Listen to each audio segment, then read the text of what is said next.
메리 크리스마스를 해야 되나 생각을 해봤는데, 오늘이 이제 교회에서는 성탄 주일입니다. 크리스마스 주일이고, 우리 금요일은 크리스마스 성탄절이고, 그래서 오늘 성탄절 특별 찬양을 성가대가 해주신 겁니다. 금요일 크리스마스 성탄절인데, 이 한 주간 동안 우리가 이 성탄을 잘 준비했으면 좋겠다 하는 마음이 제 속에 있습니다. 우리가 성탄을 기다릴 줄 알아야 되는 거죠. 아기 예수님이 태어나신 것을 마치 동방박사가 별을 보며 예수님을 찾아간 것 같이 우리도 우리 마음을 비워놓고 예수님이 오실 곳을 준비하는 것이 필요하다라고 하는 거예요. 경기가 어려워져서 그런지 모르지만 아무튼 캐롤 소리를 거의 듣지 못한 게 올 한 해인 것 같습니다. 저의 경우에 그렇습니다. 크리스마스가 가까이 왔는지 사실 잘 실감이 나지 않습니다. 정말 성탄절이 가까웠는지, 하지만 어쩌면 그럴수록 우리 마음, 예수 믿는 사람들이 우리 마음은 성탄절을 잘 준비해야 되지 않겠는가, 그런 생각하게 됩니다. 세상에서는 캐롤송이 들려오지 않는다 하더라도 우리 비치교회 성도들의 마음에 더 큰 찬송의 소리가 울려 퍼지는 한 주간이 되기를 주님의 이름으로 축복합니다.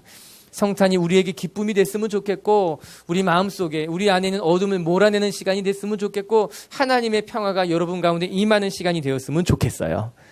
할렐루야.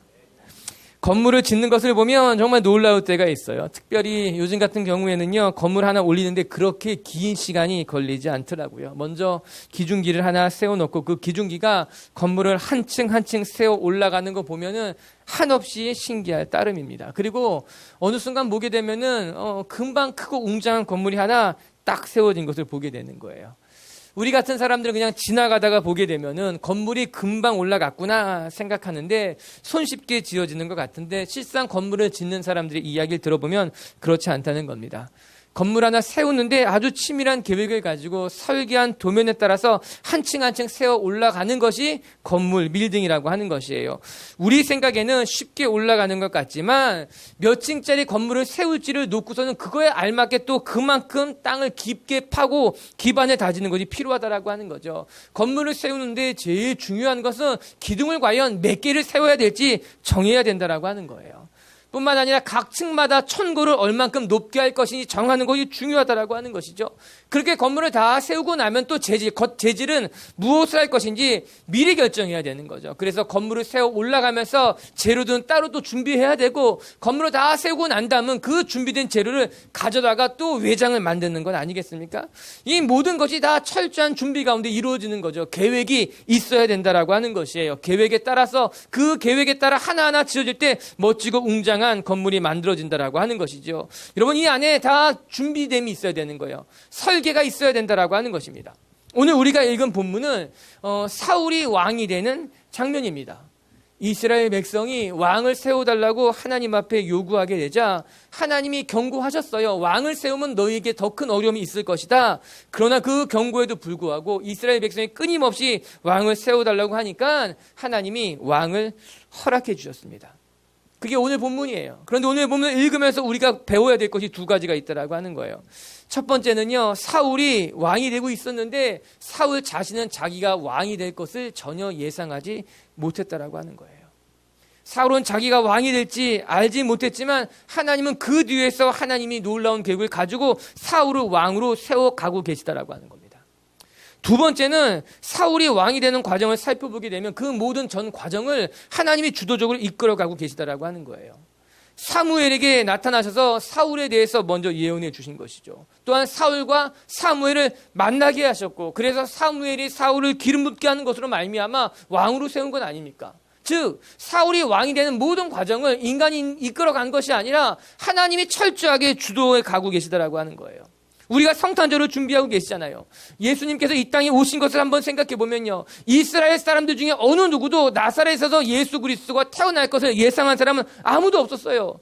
인류를 구원하기 위해서 하나님께서 메시아를 보낼 것이라고 예상한 사람도 아무도 없었다라고 하는 것입니다. 이스라엘 백성은 아무도 그런 생각을 하지 못했지만 하나님은 놀라운 계획을 가지고 인류를 구원하기 위해서, 하나님의 백성을 구원하시기 위해서 놀라운 계획을 세우시고 만들어가고 계시다라고 하는 거예요. 독생자 예수를 보내주셨어요. 30년이라는 시간 동안 나사렛에서 자라게 하셨어요. 뿐만 아니라 골고다 언덕에서 십자가에 못 박히는 것으로 말미암아 저와 여러분은 이 땅의 모든 사람을 구원하고 회복시킬 계획을 하나님은 가지고 계셨다라고 하는 것입니다.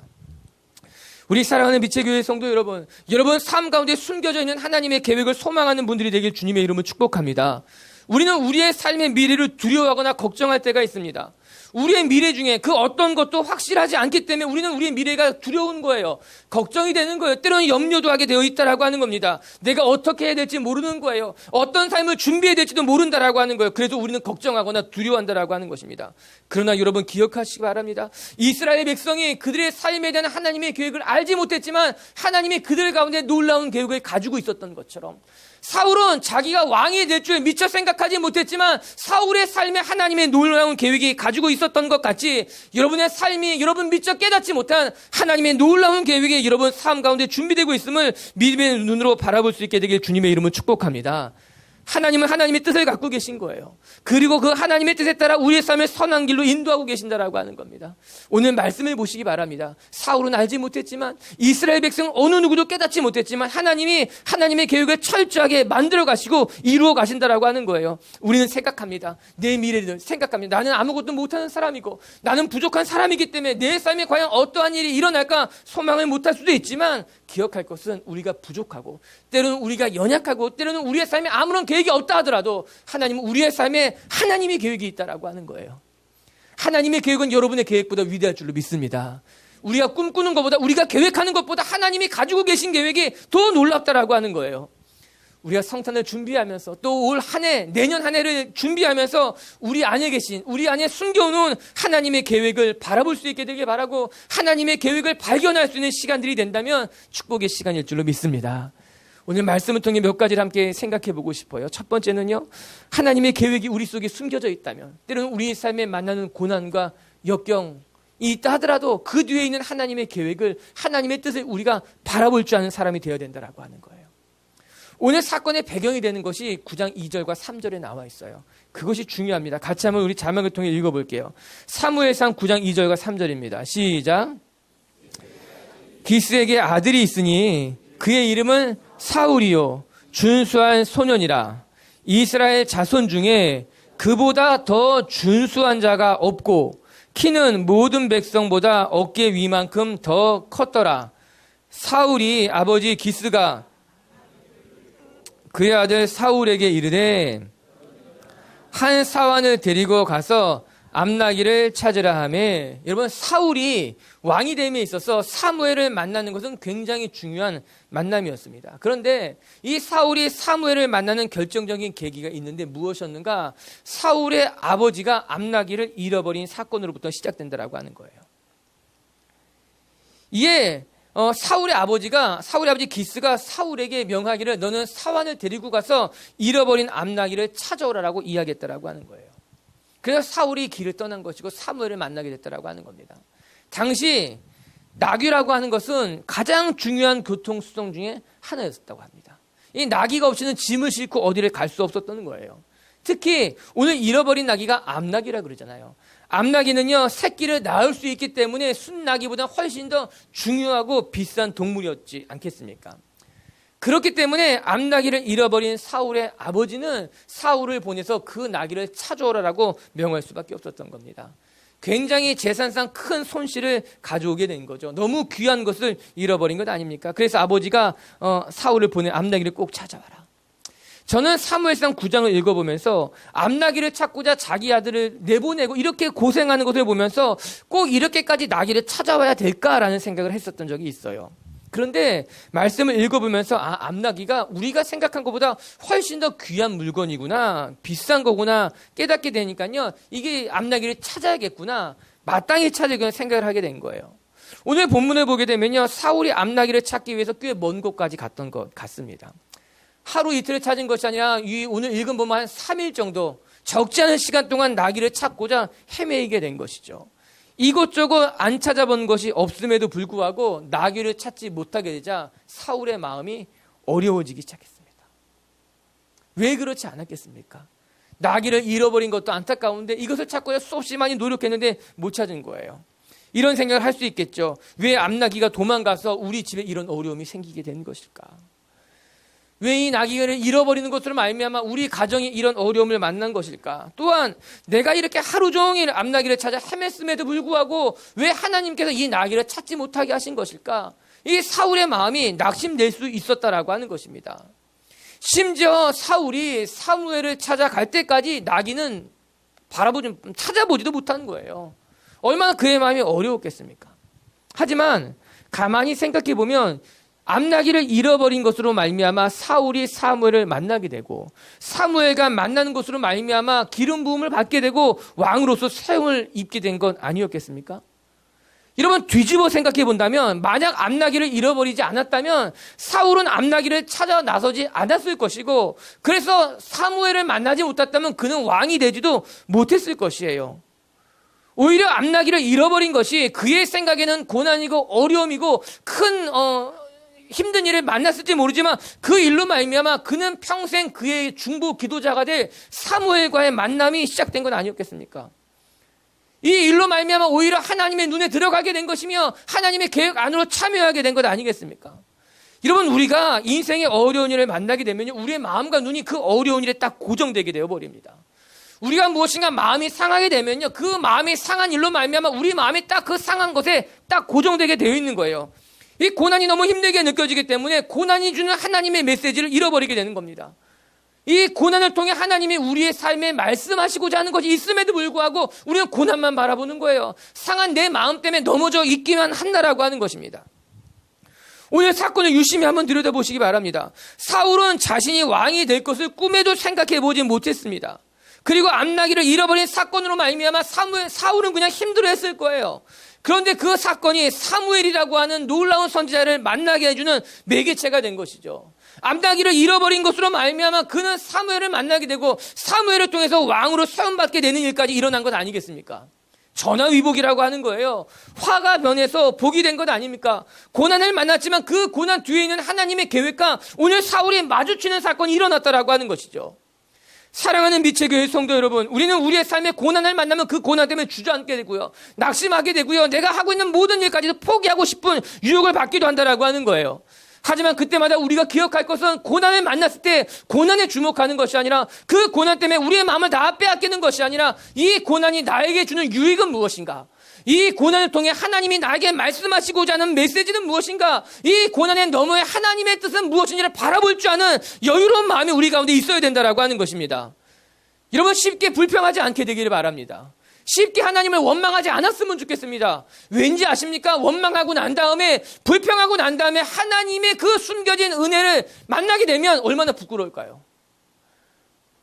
이 고난을 통해 하나님이 이런 축복을 준비하고 있었는데 그 고난에 내가 너무 쉽게 무너지면, 그 고난에 때 내가 너무나 쉽게 하나님을 원망해 버린다면 고난이 다 지나가고 난 다음에 얼마나 우리 마음이 부끄러워지겠는가 하는 거예요. 좀 고난의 때에 여러분 마음 가운데 고난이 아니라 하나님의 뜻을 볼 수 있는 그런 여유로운 넉넉한 마음이, 믿음의 눈이 있게 되기를 바랍니다. 오늘 말씀은 이렇게 16절이 이어지고 있는데 한번 16절 한번 읽어볼까요? 16절 말씀 시작. 내일 이맘때에 내가 베냐민 땅에서 한 사람을 내게로 보내리니 너는 그에게 기름을 부어 내 백성 이스라엘의 지도자로 삼으라. 여러분, 사울이 베냐민 지파라고 합니다. 이제 하나님께서 이스라엘의 왕으로 세울 사울은 누구인가 하면 그는 베냐민 지파의 사람이라고 하는 거예요. 이 말씀이 우리에게는 그렇게 낯설게 느껴지지는 않겠지만 이 말씀을 들은 사무엘에게는, 그리고 이스라엘 백성들에게는요, 이 말씀이 굉장히 충격적인 이야기일 수 있다라고 하는 거예요. 왠지 아십니까? 오늘 이 사무엘이 살았던 시대는 사사시대입니다. 그리고 사울 왕을 통해서 하나님께서 사사시대를 끝맺고 왕정시대를 시작한 것 아니었겠습니까? 그래서 우리가 사무엘상을 제대로 이해하려면 그보다 앞서 사사기를 이해해야 된다라고 하는 거예요. 여러분, 사사시대는 어떤 시대입니까? 우리가 일전에 사사기를 묵상했을 때 한번 생각해 보시기 바랍니다. 여러분 기억하실지 모르지만요, 사사기의 맨 마지막 부분은 이스라엘 역사상 가장 어두운 때를 말해주고 있어요. 사사시대에 레위 지파 중에 한 사람이 자기의 첩을 데리고 여행을 가다가 베냐민 지파의 땅에 들어가 기브온이라는 곳에서, 기브하는 곳에서 하루를 묵게 됩니다. 그런데 그때 베냐민 사람들 중에 악한 사람들을 만나게 돼서 이 여인이 봉변을 당하게 되고 죽임을 당하게 되는 거죠. 이 자기의 첩에 이렇게 큰 어려움을 당하고 준 것을 보고 이 레위인이 너무 분노한 나머지 그 시체를 유기하게 됩니다. 토막을 내서 나머지 11개 지파에 다 보내버리게 되는 거예요. 11개 지파가 유기된 시신을 보고 나서 흥분을 참지 못해서 이 지파가 연합을 해가지고요, 이 베냐민 지파를 몰살시키게 됩니다. 도망간 600명의 남자를 제외하고 모든 여자와 아이까지 다 죽이게 되는 거예요. 그래서 12지파 중에 베냐민 지파가 거의 사라지게 될 위기에 놓여지게 된 것이 사사기 맨 마지막에 나타난 말씀 이야기였어요. 베냐민 지파는요, 이루 감당할 수 없는 큰 어려움을 겪은 지파가 베냐민 지파입니다. 그런데 오늘 말씀을 보면 이스라엘의 왕이 어느 지파에서 나온다고 합니까? 베냐민 지파에서 나온다라고 하는 거예요. 멸절 위기에 놓여진 베냐민 지파에서 왕이 난다고 하니 사무엘이 놀랄 수밖에 없었던 겁니다.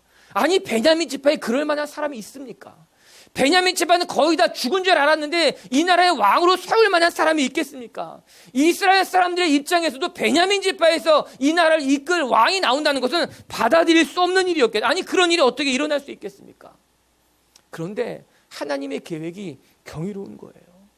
하나님은요, 아픈 역사를 가지고 있는 베냐민 지파에 이스라엘을 대표하는 왕을 세우는 것으로 말미암아 베냐민 지파를 회복하기를 원했고, 뿐만 아니라 이스라엘 지파들을 모두 회복하기를 원하셨던 것이 하나님의 계획이라고 하는 거예요. 가장 약한 지파에서 이스라엘의 왕을 세우는 것으로 말미암아 가장 보잘것없는 지파에서 하나님의 사람을 세우는 것으로 말미암아 하나님의 섭리를 보여주고 나는 것이 하나님의 방법이라고 하는 거예요.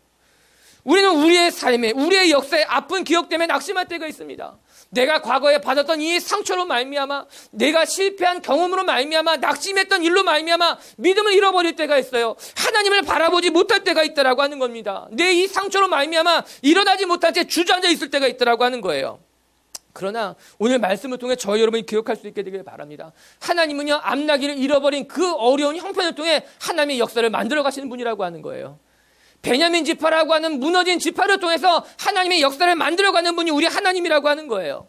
여러분의 삶에, 여러분의 과거에, 여러분의 역사 속에 상처가 있고 아픔이 있고 무너진 것이 있다면 오히려 그 상처와 아픔과 무너진 자리에 하나님의 기적이, 하나님의 희망의 계획이 싹트기 시작한다라고 하는 거예요. 전 여러분이 고난의 자리에서 하나님의 계획을 소망하는 분들이 되기를 주님의 이름으로 축복합니다. 내 안에 있는 상처의 자리로부터, 내가 무너진 그 자리에서부터 오히려 하나님의 계획이 시작되는 것이며 하나님의 놀라운 역사가 시작된다는 걸 우리는 알아야만 한다라고 하는 것이죠. 할렐루야. 어느 누구도 나사렛에서 아기 예수가 태어날 줄을 예상한 사람은 아무도 없었던 거예요. 그러나 주님은 베들레헴에서, 나사렛에서 메시아가 나오게 자라게 하셨다라고 하는 거예요. 오늘 여러분 삶 가운데 있는 가장 연약한 것을 통해, 여러분 삶 가운데 무너진 곳을 통해, 여러분 삶의 가장 어두운 면을 통해 그 어두운 것을 몰아내고 하나님의 역사가 이루어지게 되길 주님의 이름으로 선포합니다. 두 번째, 오늘 말씀을 통해 또 한 가지 묵상할 것은요, 사울이 왕이 된 이 전 과정을 하나님께서 친히 만들어가고 계시더라고 하는 거예요. 왕을 세워달라고 이스라엘 백성이 무리한 요구를 하였지만, 그러나 그 왕을 세우는 모든 과정은 하나님이 주도적으로 만들어가고 계셨다라고 하는 겁니다. 16절과 17절을 같이 다시 한번 읽어볼게요. 16절 17절 말씀 시작.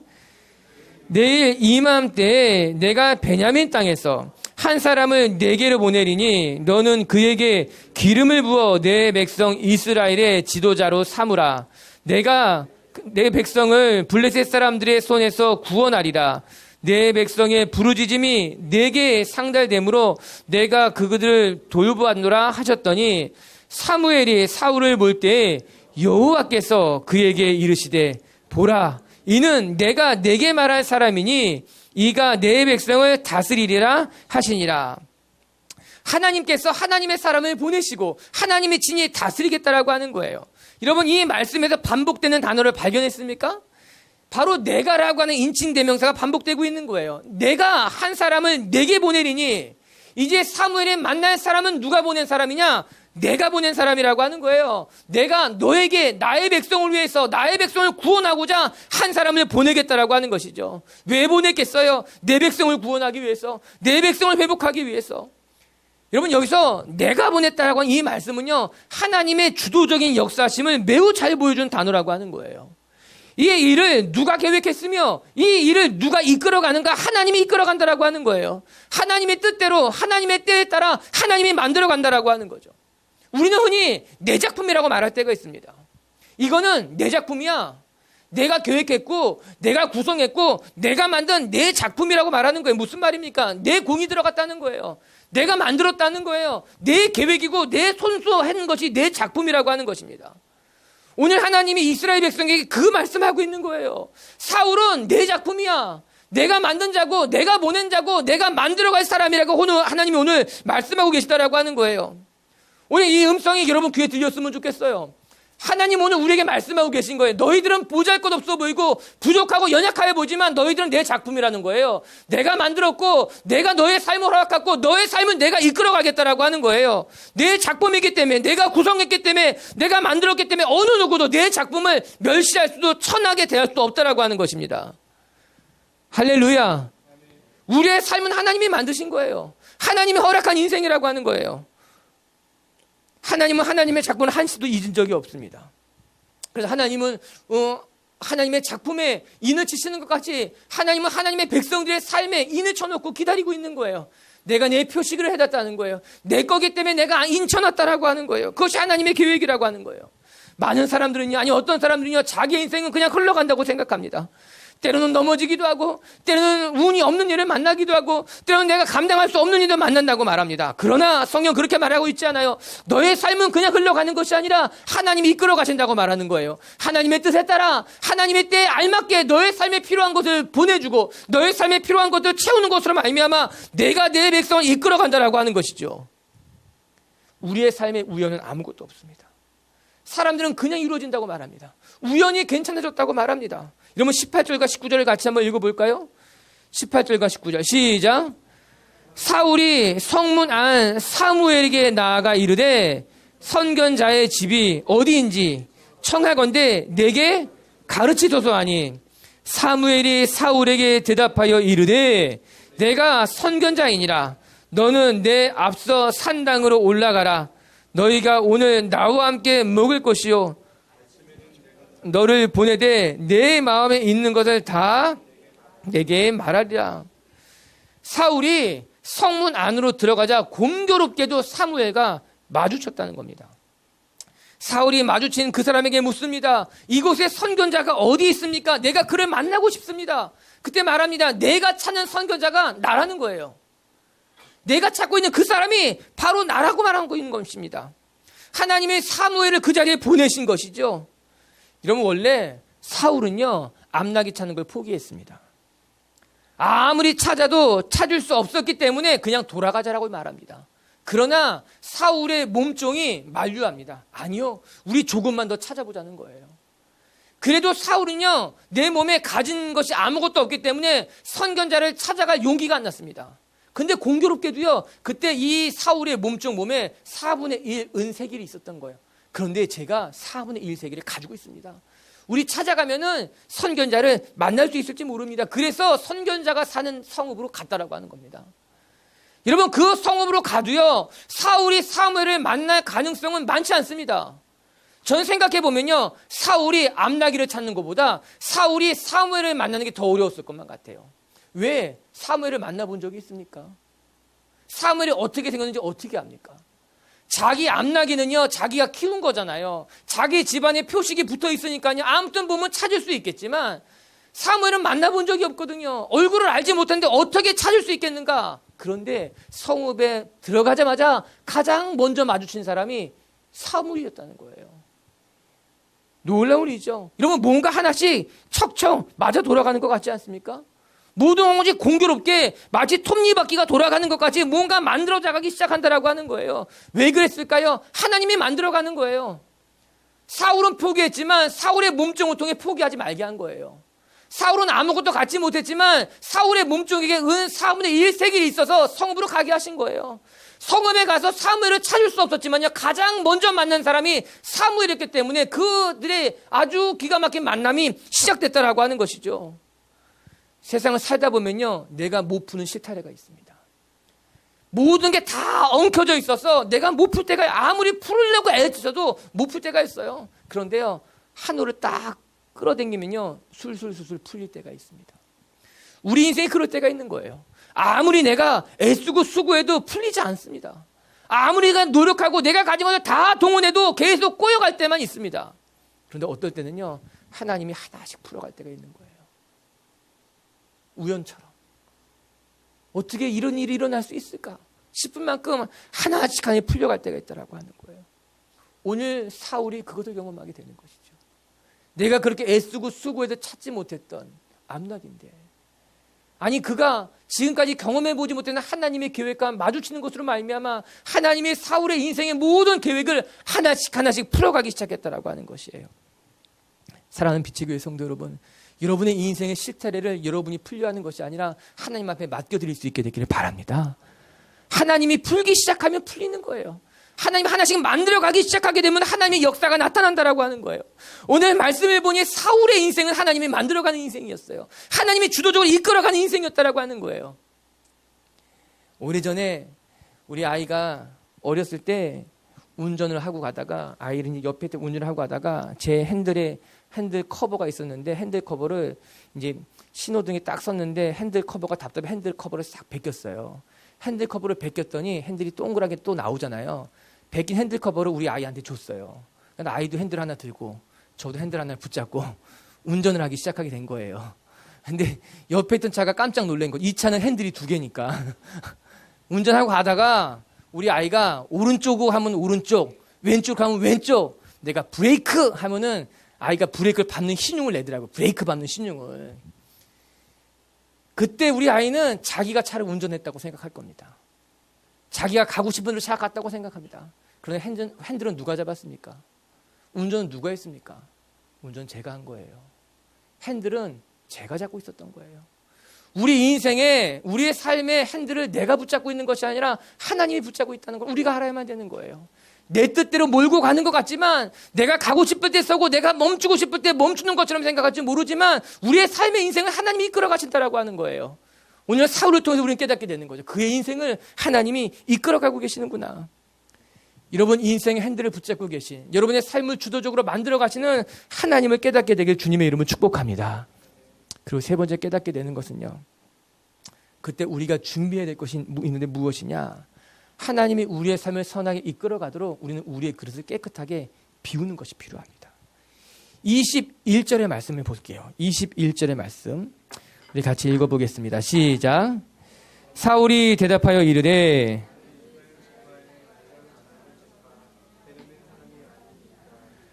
또 나의 가족은 베냐민 지파 모든 가족 중에 가장 미약하지 아니하나이까? 당신이 어찌하여 내게 이같이 말씀하시나이까? 하니, 오늘 사울은 하나님이 기름 부을 때 나는 아주 작은 자라고 이야기합니다. 왜요? 그럴 수밖에 없었어요. 베냐민 지파는 아까 말씀한 것 거의 멸절된 지파였습니다. 거의 사라진 지파였기 때문에 사울이 생각하기에 나는 베냐민 지파 사람입니다. 하나님 보시기에 나는 부끄러운 민족이라고 하는 것이죠. 뿐만 아니라 우리 가문은 그 베냐민 지파 중에 아주 작고 작은 지파인 나에게 이런 은혜를 베푼다는 것이, 왕으로 세워준다는 것이 받아들일 수, 인정하기 참 어려웠다라고 하는 것이죠. 여러분, 사울은 겸손한 사람이었어요. 우리는 사울의 이제 모든 걸 다 알기 때문에 그가 나중에 다윗을 죽이려고 했고 하나님 앞에 범죄한 사람이었다, 그렇게만 생각하지만 사실 사울이 처음 하나님의 택함을 받을 때 그는 누구보다도 겸손한 사람이었다는 것을 우리는 잊으면 안 됩니다. 사울은 고백합니다. 저는요 작은 자 중에 가장 작은 자입니다. 나는 하나님의 은혜를 받을 만한 자격이 없는 사람이며 하나님의 택하심을 감당할 만한 사람이 아니라고 하는 거예요. 나는 턱없이 부족한 사람이라고 생각합니다. 여러분, 이 세상에 금그릇이 있고 은그릇이 있고 여러 모양의 그릇이 있겠지만 가장 중요한 것은요, 어떤 그릇인가가 중요하지 않습니다. 내게 어떤 재능이 있고 내가 어떤 능력이 있고 그거 중요하지 않습니다. 여러분, 아무리 뛰어난 재능을 갖고 있어도요, 그 재능 때문에 망하는 사람이 있어요. 아무리 대단한 은사를 가지고 있다 하여도 그 은사를 자기 욕심을 위해 쓰는 사람이 있다라고 하는 거예요. 아무리 좋은 그릇이다 하더라도 그 그릇 안에 세상 온갖 더러운 것이 다 담겨져 있다면 하나님의 것을 담을 수 없는 일입니다. 중요한 것은요, 금그릇과 은그릇이 아니라 그 그릇이 얼마나 깨끗하게 비워져 있어서 하나님의 것을 채울 수 있는가 하는 거예요. 내가 얼마나 많은 능력을 가졌는가가 중요한 것이 아니라 내게 주신 은사를 하나님을 위해 쓸 준비가 되었는가가 더 중요하다라고 하는 겁니다. 오늘 사울은요, 준비된 사람이었어요. 그가 준비됐다고 하는 것은 그 안이 깨끗하게 비워져 있었다는 거예요. 겸손한 사람이었다라고 하는 겁니다. 하나님의 은혜를 채울 만했다라고 하는 거예요. 하나님의 역사를 담을 만큼 그는 깨끗하게 비워져 있었다라고 하는 거예요. 겸손이 뭘까요? 겸손이라고 하는 것은요, 하나님의 은혜에 감사할 줄 아는 거예요. 겸손은요, 대단한 것이 아니라 내가 지금 누리고 있는 것, 지금 내게 허락된 것을 감사할 줄 아는 것이 그게 겸손한 거예요. 내가 이것을 누릴 만한 자격이 없는데 내가 이거 누리고 있습니다. 이게 겸손한 거예요. 내가 이것을 받을 만한 자격이 없는데, 내가 이것을 가질 만한 자격이 없는데 내게 허락해 주셔서 내가 이거 감사하게 누리고 있습니다. 이게 겸손하다라고 하는 거예요. 이게 겸손은 감사와 통해져 있어요. 겸손한 사람은 자기 삶의 모든 것을 감사하게 되는 거예요. 난 이럴 만한 사람이 아닌데, 이거 누릴 만한 자격이 없는데, 이 은혜를 받을 만한 사람이 아닌데 내게 주셔서 감사하고, 내가 지금 누릴 수 있어서 감사하고, 내게 허락된 것이 감사하다. 이게 겸손한 사람이라고 하는 거예요. 그래서 겸손한 사람은 거절하는 법이 없습니다. 하나님, 저는 그 일을 못하겠습니다. 저는 그 일을 할 만한 사람이 못 됩니다. 저는 그것을 할 만한 자격이 없습니다. 아니에요. 그건 겸손한 게 아니에요. 그거는 감사를 모르는 거예요. 나는 그것을 할 만한 사람이 아님에도 불구하고, 그것을 감당할 만한 사람이 아님에도 불구하고 하나님이 누리게 하셨기 때문에, 하나님이 허락해 줬기 때문에 감사하다는 거예요. 그래서 내가 그것을 감당하겠다라고 하는 거예요. 그럴 만한 자격이 없어서 못하겠다는 것이 아니라, 그럴 만한 자격이 없는데 이것을 허락하시니 감사하고 맡겨주시니 고맙기 때문에 그 안에 내가 엎드리고 무릎을 꿇는다는 것이 겸손한 사람이라고 하는 거예요. 우리 빛의 교회 성도 여러분, 여러분 삶 가운데 감사가 넘쳐나게 되길 주님의 이름으로 축복합니다. 우리의 삶에 건강을 주신 게 감사한 거고, 우리의 삶에 믿음의 동역자를 주신 게 감사한 거고, 우리의 삶에 같이 기도할 수 있는 사람을 보내준 게 감사한 거고, 우리의 삶에 함께 할 수 있는 가족을 보내준 것이 감사한 것이고, 아직까지도 우리가 흔들리지 아니하고 이 자리에 서 있을 수 있는 것이 감사한 것이고, 사울은 베냐민 지파의 가장 보잘것없어 보이는 가문이었지만 그는 하나님 앞에 누구보다도 겸손한 사람이었기 때문에 하나님의 은혜를 담을 만한 그릇이었다라고 하는 거예요. 여러분의 삶에, 여러분의 그릇을, 여러분의 마음을, 여러분의 꿈을 다 비워놓는 것으로 말미암아 하나님의 은혜가 가득하게 채워지는 한 해가 될 수 있게 되길 주님의 이름으로 축복합니다. 우리가 깨끗하게 비워진다면 하나님의 음성이 들릴 것이고, 우리가 깨끗하게 비워진다면 우리의 삶에 하나님의 역사를 보게 될 줄로 믿습니다. 말씀을 정리하도록 하겠습니다. 여러분, 오늘 말씀에 보면요, 하나님은요, 위기를, 고난을, 어려움을 오히려 은혜로, 오히려 기회로 바꾸시는 분이 우리 하나님이라고 하는 거예요. 암나기를 잃어버렸기 때문에 그는 사무엘을 만날 수 있었으며, 암나기를 잃어버렸기 때문에 그는 자기 평생의 기도의 후원자란 사무엘을 통해서 왕으로 세움받을 수 있는 거 아니었습니까? 베냐민 지파였지만 그 베냐민 지파를 이렇게 세우시는 분이 우리 하나님 아닙니까? 우리 하나님은 전화 위복의 하나님이라. 여러분이 만난 그 고난으로 말미암아 하나님은 여러분을 단단하게 할 것이며, 그 고난 뒤에 있는 하나님의 계획과 뜻을 볼 줄 아는 눈을 갖게 되기를 바랍니다. 두 번째, 하나님께서 우리의 삶을 주도적으로 이끌어 가신다는 거예요. 내가 내 삶을 내 뜻에 따라 만들어가는 것이 아니라, 수고하고 애쓰는 것이 아니라 하나님이 하나님의 뜻에 따라 하나님의 때에 우리의 삶을 주도적으로 이끌어 가신다라고 하는 것입니다. 맡겨드리면 되는 거예요. 하나님이 이끌어 가실 거예요. 그리고 세 번째, 우리가 우리의 삶을 비운다면, 내 계획을 비우고 내 뜻을 비우고 내 욕심을 비우면 하나님이 채우실 거예요. 하나님의 뜻이 채워지고요, 하나님의 때가 임할 거고요, 하나님의 역사와 기적이 저와 여러분 삶 가운데 나타날 거예요.